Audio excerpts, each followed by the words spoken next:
اعوذ باللہ من الشیطان الرجیم بسم اللہ الرحمن الرحیم۔ حدیث نبوی صلی اللہ علیہ وآلہ وسلم۔ پہلی حدیث، اور حضرت عائشہ رضی اللہ عنہا نے فرمایا کہ میں اور رسول کریم صلی اللہ علیہ وآلہ وسلم ایک برتن میں غسل کرتے تھے، ہم دونوں اس سے چلو بھر بھر کر پانی لیتے تھے۔ یہ حدیث صحیح بخاری سے لی گئی ہے اور اس کا نمبر ہے 273 273۔ دوسری حدیث، ام المومنین حضرت میمونہ رضی اللہ عنہا سے روایت ہے کہ انہوں نے فرمایا رسول اللہ صلی اللہ علیہ وآلہ وسلم نے غسل جنابت کے لیے پانی رکھا، پھر آپ صلی اللہ علیہ وآلہ وسلم نے پہلے 2 یا 3 مرتبہ اپنے دائیں ہاتھ سے بائیں ہاتھ پر پانی ڈالا، پھر شرمگاہ دھوئی، پھر ہاتھ کو زمین پر یا دیوار پر 2 یا 3 بار رگڑا، پھر کلی کی اور ناک میں پانی ڈالا اور اپنے چہرے اور بازوؤں کو دھویا، پھر سر پر پانی بہایا اور سارے بدن کا غسل کیا، پھر اپنی جگہ سے سرک کر پاؤں دھوئے۔ حضرت میمونہ رضی اللہ عنہا نے فرمایا کہ میں ایک کپڑا لائی تو آپ صلی اللہ علیہ وآلہ وسلم نے اسے نہیں لیا اور ہاتھوں ہی سے پانی جھاڑنے لگے۔ یہ حدیث بھی صحیح بخاری سے لی گئی ہے اور اس کا نمبر ہے 274 274۔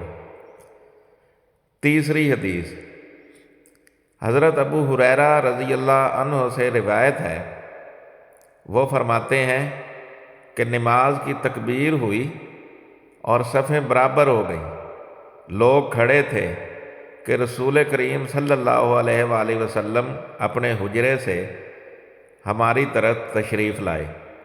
جب آپ مصلی پر کھڑے ہو چکے تو یاد آیا کہ آپ جنبی ہیں، بس آپ نے ہم سے فرمایا کہ اپنی جگہ کھڑے رہو اور آپ واپس چلے گئے۔ پھر آپ نے غسل کیا اور واپس ہماری طرف تشریف لائے تو سر سے پانی کے قطرے ٹپک رہے تھے۔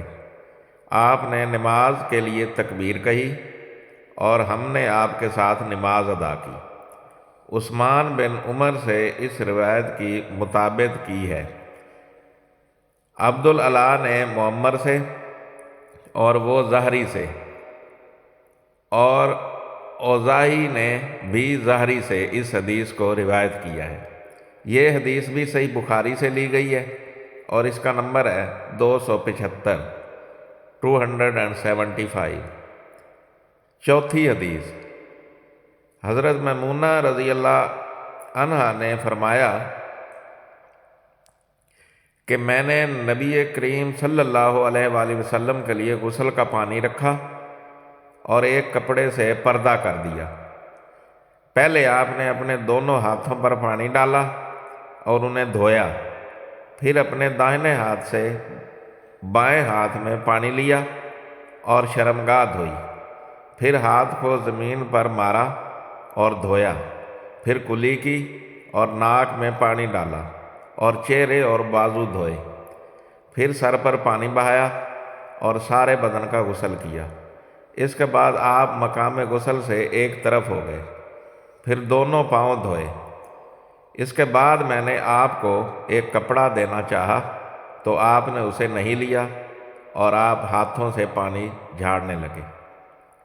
یہ حدیث بھی صحیح بخاری سے لی گئی ہے اور اس کا نمبر ہے 276 276۔ میری تمام دیکھنے اور سننے والوں سے گزارش ہے کہ میرے والدین، میرے بہن بھائی، میرے رشتہ دار اور میرے دوست جو اس دنیا سے جا چکے ہیں ان کے لیے مغفرت کی دعا کر دیں۔ جزاک اللہ خیرہ۔ دعا گو طارق سلطان شاہ ہاشمی۔